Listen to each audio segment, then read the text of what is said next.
My name is Dev Nathan. I am from the Institute for Human Development in New Delhi, and our organization is a contract research organization. We are recognized by the Government of India and by the Social Science Research Council in India, but basically we do research on contracts that we get from different organizations, like the ILO is one of our major supporters for whom we do a lot of work. So our areas of work have been a lot on labor and employment issues and related questions of poverty, gender issues, and in that area. So in that we have been doing some work. Of course, once you look at labor, labor in value chains is part of the overall employment and the quality of employment issue, both in terms of the quantity of employment, the numbers, and also quality. So therefore that has been an important area of work, and we have been looking at value chains as both ways in which to increase employment. India is less integrated into value chains than, say, China. So that's a big issue for us, that why are we not so much into value chains? There's a very strong intellectual and a business climate against entering value chains. Both business persons, bureaucrats, and even the intellectuals think that it's really the way to development is the old style of developing whole products and not of using value chains. The idea is that you'll get stuck in the bottom of the chain and won't be able to move up.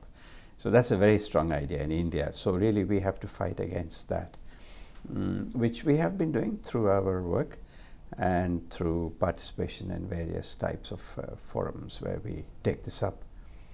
Yeah, what do you find useful about the GVC framework? What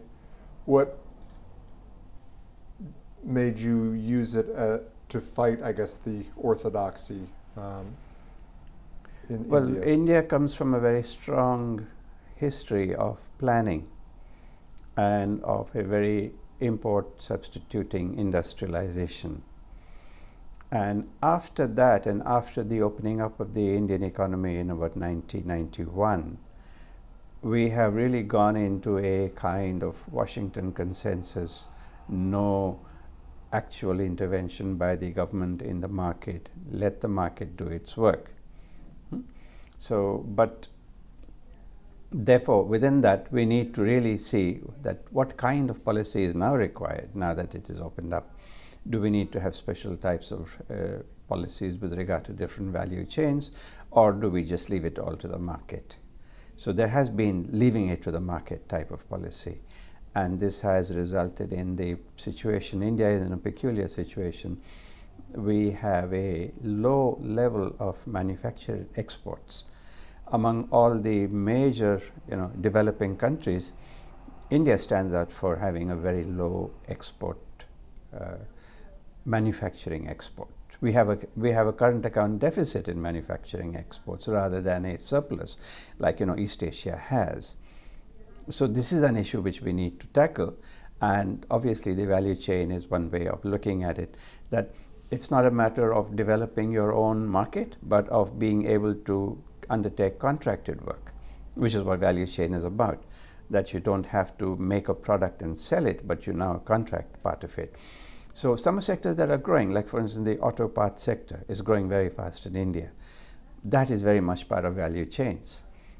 But some others are not growing, like garments are not growing as much as it should or could. But of course there we have certain our national political economy issues which prevents the import of better quality and cheaper artificial fabrics from East Asia.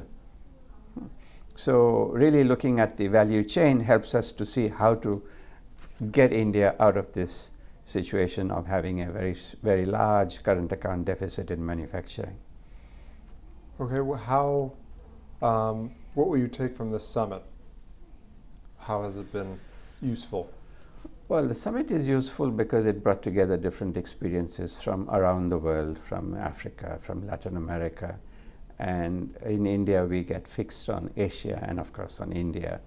So it's important to look at other experiences and see how we can now frame policy. So I think it is important for us to not just leave it to the market, but to frame what's exactly being discussed right now. Is there an industrial policy required in a global value chains framework? I think there is, and the discussions here help us to see how to go about framing industrial policy in a GVC framework. For India, for the next 3 to 5 years, looking ahead, what do you see some of the challenges for its development, and how will the GVC framework be used to help overcome or address those challenges?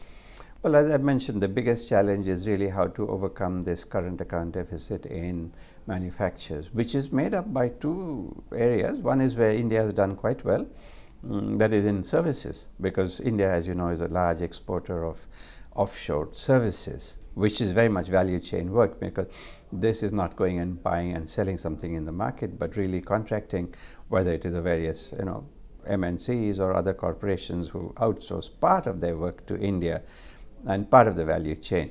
So within that, there is the issue of how to upgrade, because India has been in this lower to middle end of the IT services value chain for a long time now, and we haven't really broken into the top end. There are moves. Some of the bigger companies are moving, many of the small companies are moving in that direction.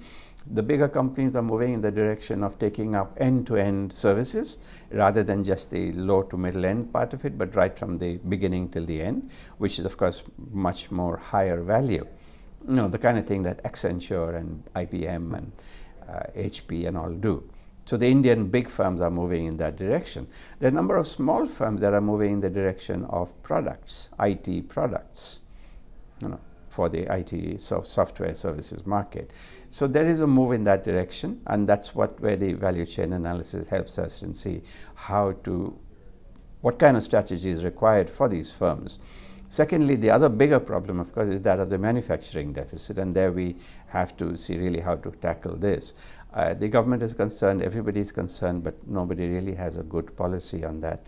How do we get into value chains where we are not, particularly electronics, for instance? India is very poor in electronics. In a couple of years' time, our imports of electronic products will be more than our imports of crude oil, which is big. That means we really import a lot of electronics, everything, whether it's TVs or mobile phones. Little is assembled in India. It all comes from East Asia or Southeast Asia. So that is a big issue which we have to be able to tackle.